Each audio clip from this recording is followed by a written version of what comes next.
Kaylee by herself, and it was no accident. I want to know how they're going to prove that. Call in on that. I want to hear from you.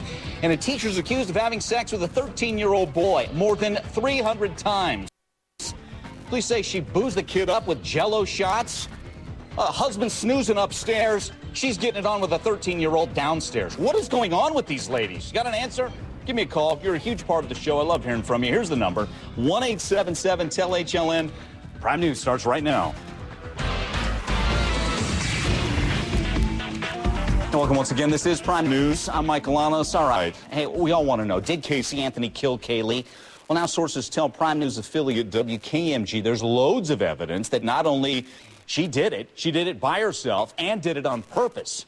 Hey, I want to see justice in this case as much as the next guy, but how are they going to prove that? As always, we have an expert panel lined up for you. We're taking your calls, by the way, 1-877-TEL-HLN. Let's introduce our lineup. Joining us, medical examiner Dr. Bruce Levy, also with us, former prosecutor, now criminal defense attorney, not doctor, well, he thinks he's a doctor. He's Mark Eiglarz. He has all the answers. Also with us, CNN law enforcement analyst Mike Brooks, forensic psychologist Dr. Brian Russell, and Natisha Lance, producer for the Nancy Grace Show. She's on the scene. She'll be joining us in a moment from Orlando. All right, Mike Brooks, let's start with you. What evidence do you think they have? Because I think many of our viewers, myself included, I've been more of the theory that this was an accidental death. That, hey, she wanted to go out partying, right, use the chloroform, things turned tragic, and little Kaylee died. What do you see from the evidence that this is a murder one? She meant to do it. Well, the investigators say now that they have evidence that it was not an accident. You know, we've been talking, Mark Eiglarz and I have been arguing back and forth. You know, what is this evidence that they have? And I've been saying all along, there's a lot of evidence that they have not been telling us about. And also, you have 82 people on the witness list, Mike. So there's probably a lot of statements, putting together all the timeline, the video of her out shopping, all this put together, and the evidence we haven't heard about. Sounds like that they're saying that they have a pretty tight case. All right, let's tee the two of you up real quick, then we'll back into some of the evidence we're talking about. Mark, you're of the theory that it's not a strong case to prove murder one, correct? Well, I've changed my mind now that we hear that investigators close to the case say it's overwhelming evidence. I mean, when don't you hear that, Mike?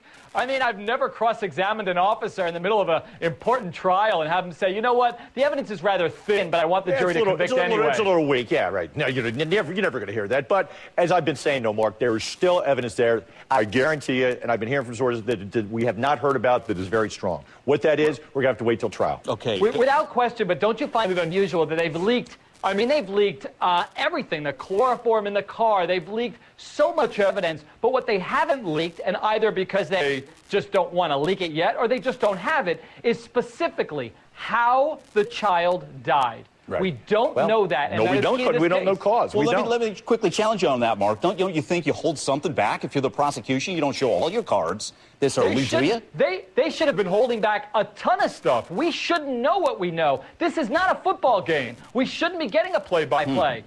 So they've chosen a different tactic. I don't know why. It poisons potential jurors. It's fundamentally unfair to this defendant and every defendant who goes to trial. But they've chosen to do it. So we're going based on what they've released, and they have not been able to show so far. There's a ton of evidence showing most likely she was probably involved, probably an accessory after the fact, but the specific cause of death, inconsistent with a tragic accident, I have yet to see. Okay, let's continue on with that WKMG report. And beyond that, we're getting tests back. Forensic botanists, entomologists talking about this. Gets pretty grisly. We'll try and keep it as palatable as possible. Plant growth and bug activity around the body, establishing a timeline. Dr. Bruce Levy, can we really do that? I mean, nailing it down to the date based on this, that little Kaylee died June 16th. We can. Entomologists and botanists can examine the plants that have grown up around the body and the insects. And these things will only grow or reproduce at certain times of the year. Each plant, each insect is a little bit different. And these people can tell you, based on their examination of what's there, the time frame. They're not going to come up with a day and say it's June 16th to the exclusion of any other day, but they're going to give you a fairly tight range of what time of the year. This happened in June, something along those lines. And then other evidence may allow them then to tie that time closer together. Okay, let me lay out the timeline for you as investigators are piecing this together. Kaylee killed June 16th.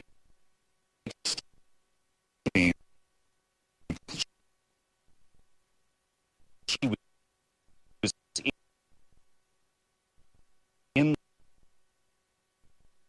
the back of Casey's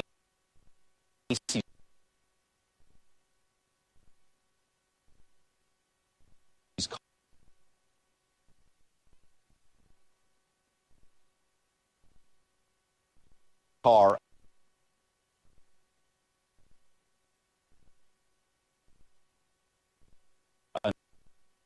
until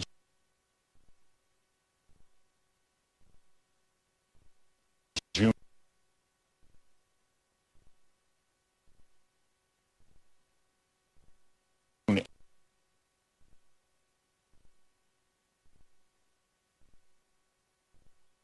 18th.